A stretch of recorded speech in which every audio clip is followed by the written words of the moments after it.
Hello and welcome. I'm Lorianne Lumby with Authentic Freedom Academy, and this is our weekly spiritual service, Friday, October 8th, 2021.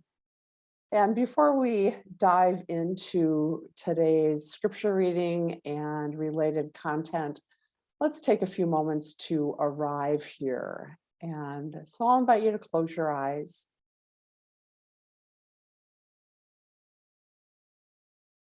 And to draw your awareness to your breathing.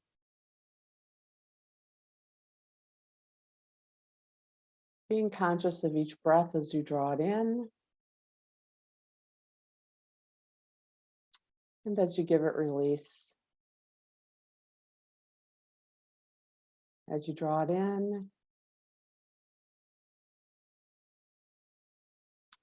and as you give it release.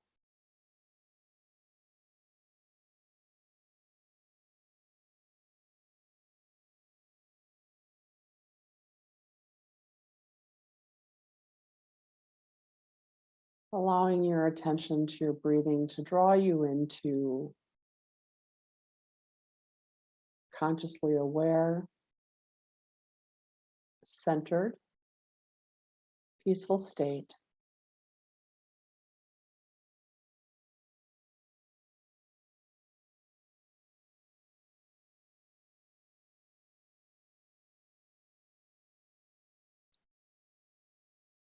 Remembering that you're in a safe and sacred place.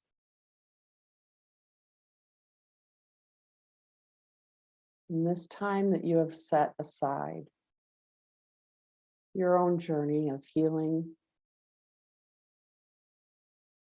of reflection and spiritual growth.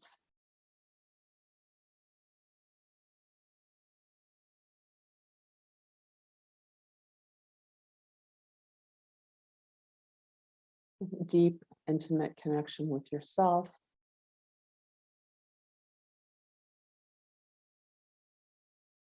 with your higher power,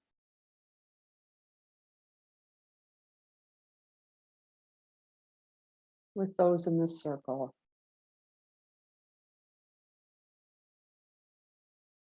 and with all of creation.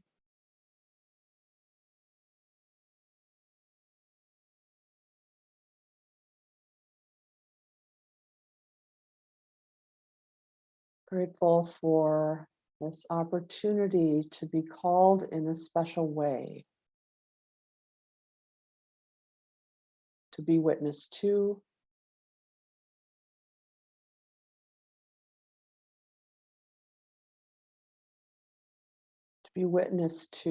a time of profound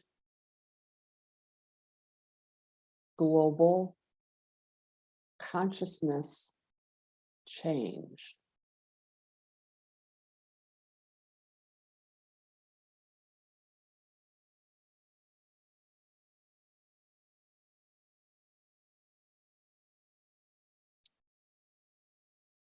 Remembering that all necessary and dramatic change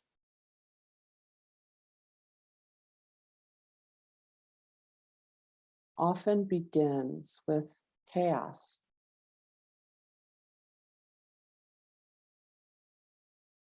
destruction, falling apart and a falling away from that which no longer serves.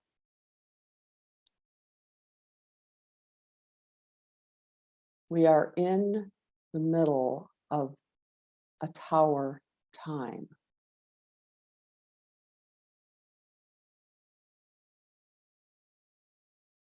And we have been called,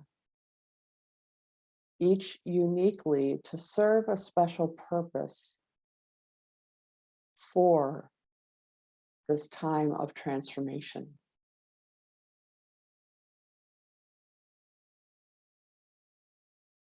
And let us just take a few moments in silence to connect with that agreement, wherever, however, in whatever way that was consciously or unconsciously made. That agreement to be here now, to be part of and witness to an upheaval and a midwife to something new.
Cradled within that place of calling and agreement, we listen to these words from the prophet Joel. Gird yourselves and weep, wail. Come, spend the night in sackcloth. The house of your God is deprived of offering and libation. Proclaim a fast, call an assembly, gather the elders, all who dwell in the land, into the houses of the Lord, and cry out to the Lord. Alas, the day, for near is the day. Alas, the day, for near is the day of the Lord, and it comes as ruin from the Almighty. Blow the trumpet in Zion, sound the alarm on my holy mountain. Let all who dwell in the land tremble, for the day of the Lord is coming. Yes, it is near. A day of darkness and of gloom, a day of clouds and somberness. Like dawn spreading over the mountains, a people numerous and mighty.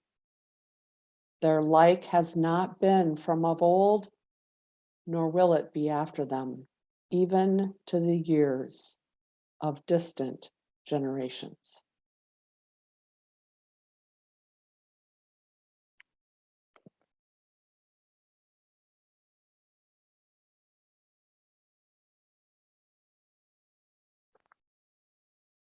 That was the first reading in the lectionary for today.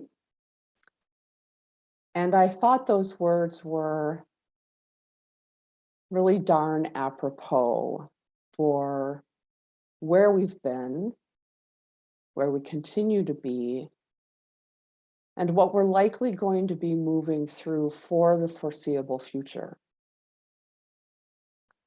I sure wish I could say, tomorrow, everything will be better. Everything will be great. The world will be in peace, and all suffering will have come to an end. But I would be a liar. I would be a liar because while so many times I wish I could be the one with the garland of flowers and the bubbles and the magic wand saying, everything's good, everything's great, everything's bright and rosy, and tomorrow's going to be a better day. But I can't. Apparently, a significant, if not the central reason for my time here now is to be that witness to the dying. And so many who have found themselves in this circle have also been called in that way. And if your journey has been anything like mine, it's kicking and screaming. Nobody wants to be the bearer of bad news. Nobody wants to be Joel standing on the mountain saying, "Gird your loins, the day of the Lord is coming. It's going to come in a terrible, awful way with darkness and thunder and destruction and collapse." Nobody wants to be Noah saying, "There's a flood coming. You best get up on this ark or you're going to be destroyed." Nobody wants to be Moses or Isaiah or Joan of Arc or Catherine of Siena or Hildegard of Bingen or Julian of Norwich or Marjorie of Kemp. Nobody wants to be the person bringing the bad news, but the truth is, the world as we know it is dying. And it's an appropriate and timely death because, as we've said over and over and over, and I feel like a broken record, and I'm sorry if I feel like a broken record to you,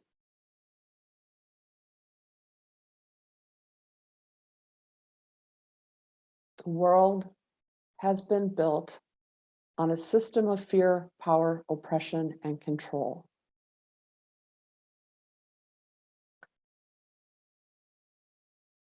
That world has benefited very few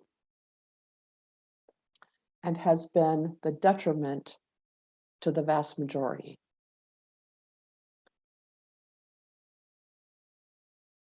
It's a system that's destroying our world. And if we don't get our shit together, humanity will be extinct. We will be the cause of our own distinction because Mother Earth always wins. Always. And if you ever want proof of that, all we have to do is go into an architectural ruin. Places and buildings that have been left abandoned. And within a very short period of time, Mother Nature takes over. She vines her way in and between the crumbling stones. She comes up out of the tile in the earth. She pierces through concrete. She bends steel.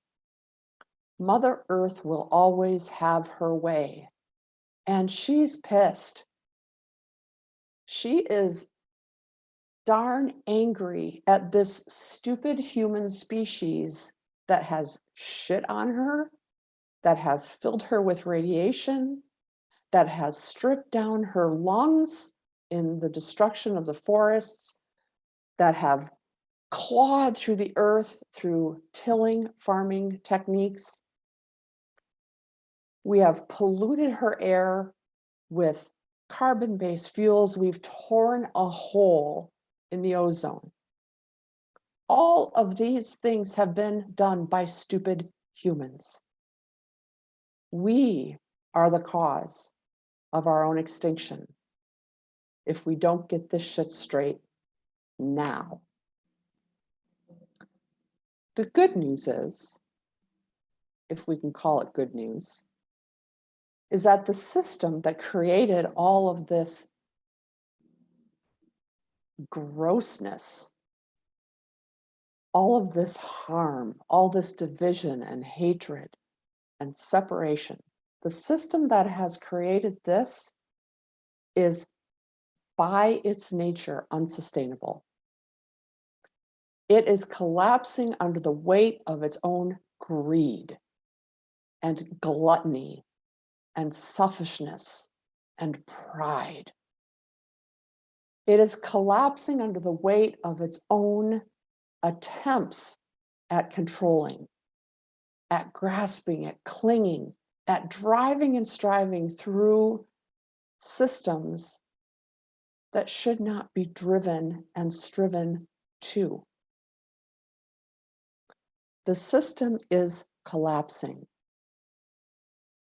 And it is a great and ugly and terrible collapse,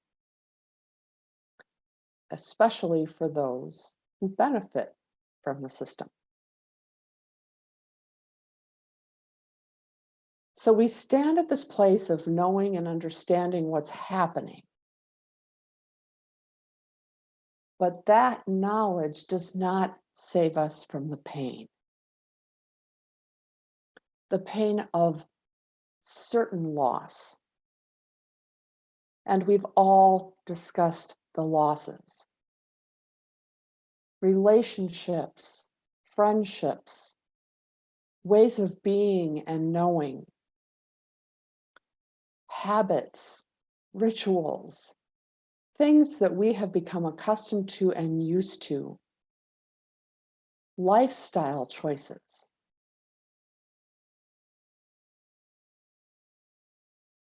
Things that we have known as normal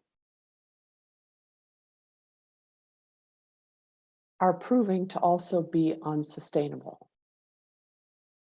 Unsustainable because they did not come out of a place of love, but out of a place of conditioning. And conditioning is all about power. It's all about manipulation and control. It's the shoulds that we spoke of earlier. We know and we understand what's happening, and we may celebrate even the collapse of an evil empire. But it doesn't keep us from the pain. We feel that pain of loss. We feel that experience of frustration and disappointment and heartbreak when we see that so many are unable to see. Our heart breaks when we watch people clinging to that which they have known because it's all they know, when what they know is harming them. It is like we live in a world that is used to being the beaten wife and doesn't know anymore anything else. So this must be normal. It's all I've ever known. And even though what we're knowing is destroying us, leaving the known into the unknown is terrifying. So we stay in a place where we're being destroyed because we don't know what's we don't know what's in that place of unknown. And our heart breaks when we see loved ones and friends and people that we care about making those choices for same.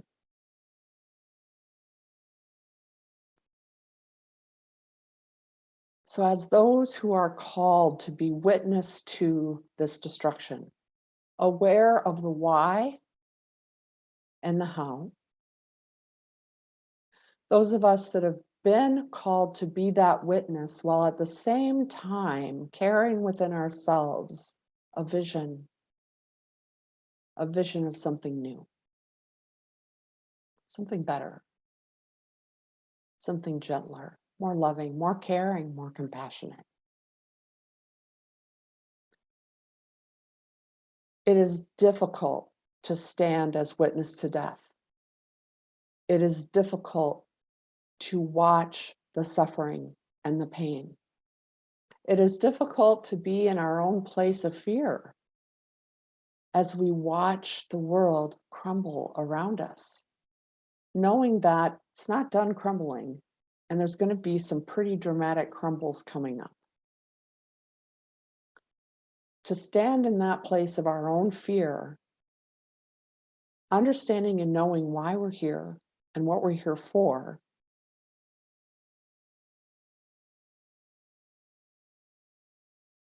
while hanging on to that vision of hope and promise and potential. Getting dragged down into those places of despair, wondering, is humanity ever going to get their shit straight? Or are we really going to destroy ourselves? But knowing in the deepest places of our heart that there can be hope in humanity. There can be hope in the collective consciousness. There can be hope in a bigger and wider and vaster awakening. I know for myself, having been consciously on this journey for at least 25 years, I've seen a change. I have seen more and more people awakened to what's happening in our world. I have seen the circles of connection growing, deepening, expanding. I have seen those that maybe weren't consciously aware a few years ago, but now are part of the conversation. I've also been given the profound gift of knowing our young generations. At the top of my mind are the Gen Zs, which my children are both in that category. And I've had enough conversations with enough people in that age group that I do indeed have hope.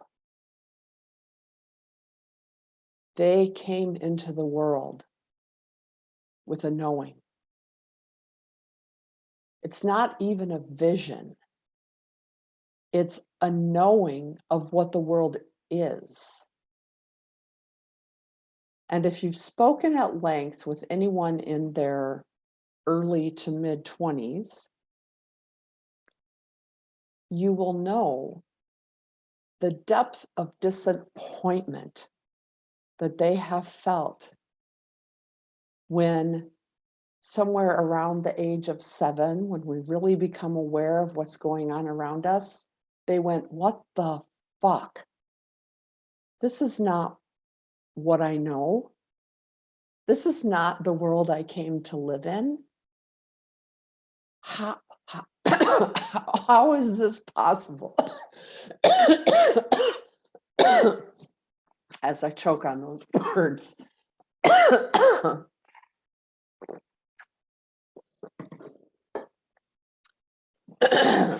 How is it that this is the world I'm living in when the world I know here in my heart, in my mind, in my full being,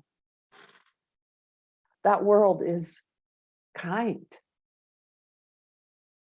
It celebrates diversity. It cares for the planet. It knows of no other way but sustainability.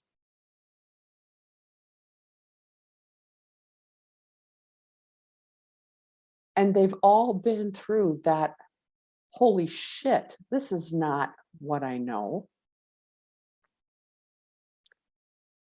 And to say it in a very difficult way, not all survived that disappointment.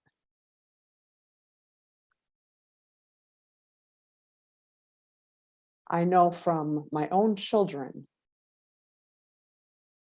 10 of their peers chose death by suicide instead of living in a world that was so far away from what they knew in their hearts.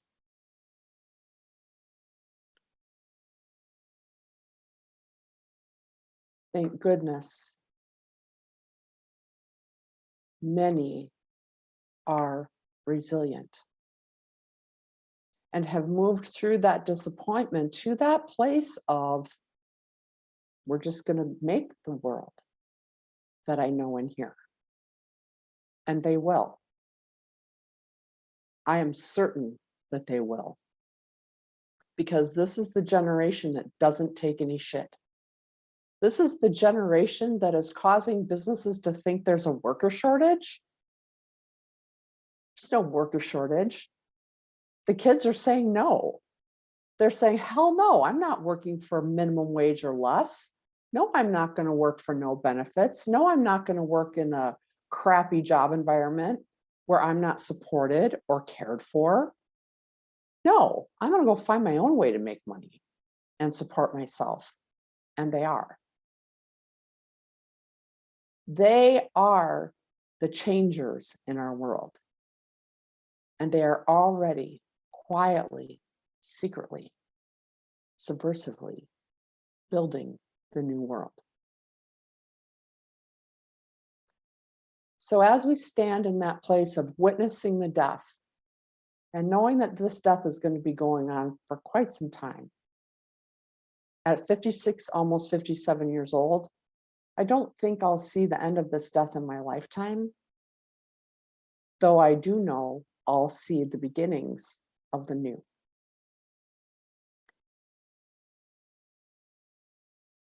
Societal change takes time. And we must be in this change and witness this change with a long-term vision. We need to look at it through eagle eyes. Yes, we see what's happening now, and we may grieve, and we may wail, and we may moan. Our hearts might be broken a million more times. We will be disappointed and frustrated. And we will grieve the loss of what we've known.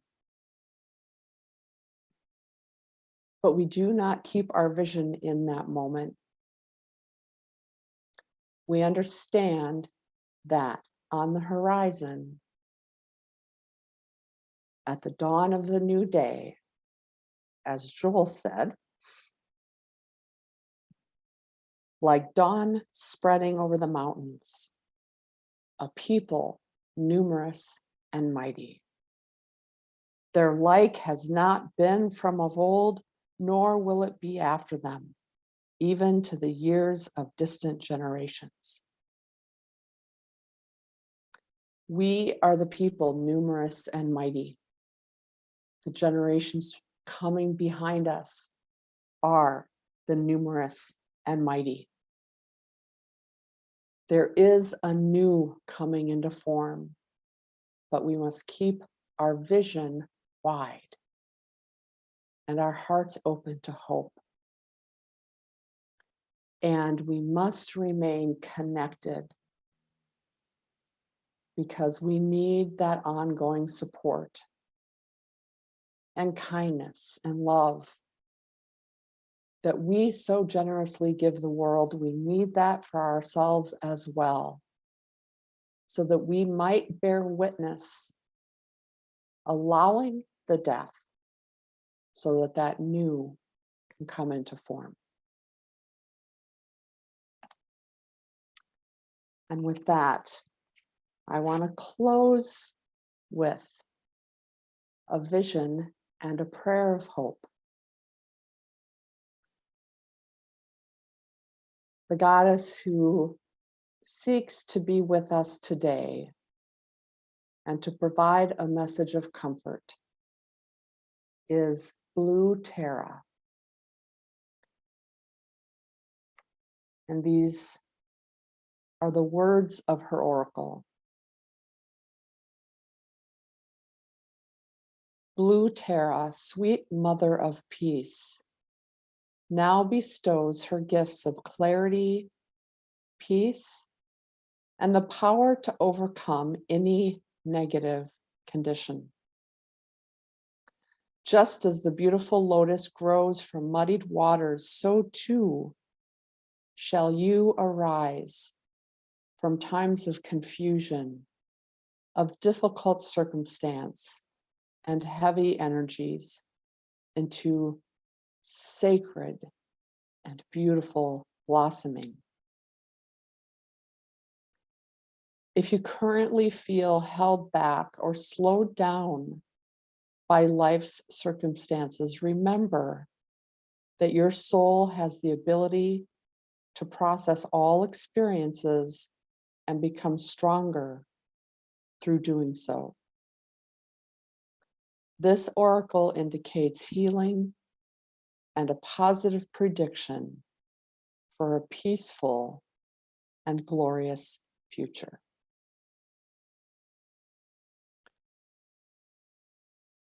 And we receive that blessing and that acknowledgement with an amen, and so shall it be.